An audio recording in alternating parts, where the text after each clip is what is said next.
Welcome to the legal side of packaging, where we break down the big legal questions and give updates on the world of packaging. Hosted by me, Eric Greenberg. I'm a lawyer, and I've been a lawyer for an appallingly long time. Today we're going to talk about chemicals in packaging. Packaging professionals and those who love them are forever on the lookout for laws and regulations that apply to packaging or labeling of products.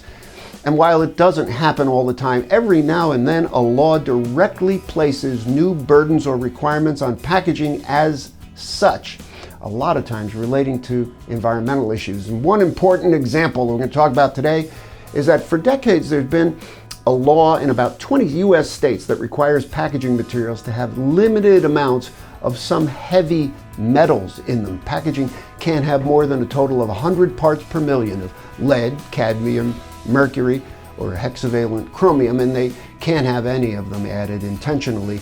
That law was created as what's called a model law, and then it was made into law by about 20 individual states, most of them in the northeastern United States, because the model was created by a group of northeastern states' governments working together.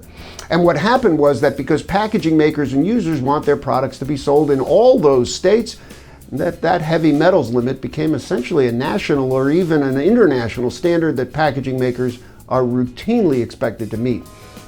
Well, now amendments have been made to that model toxics in packaging law, as it's called. These new amendments are about PFA chemicals and phthalates.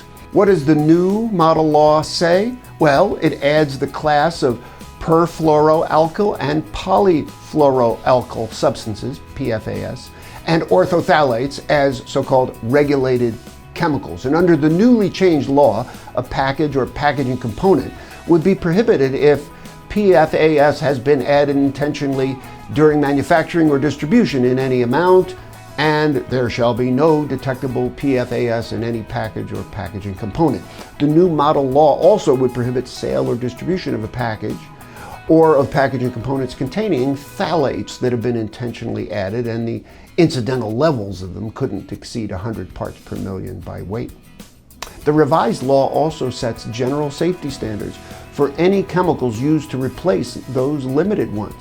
Companies are already struggling to figure out how to comply with these requirements and even how to interpret the new requirements. It's already been observed how nonsensical it is to place restrictions on a broad class of chemicals, only some of which are associated with safety concerns. The impact of this change won't be fully known until all those individual states adopt their new provisions, but the change could represent important new burdens. This new set of changes to the model law promises to be a new and complicated problem for packaging in the years to come. Thanks for watching, and subscribe to stay on the legal side of packaging.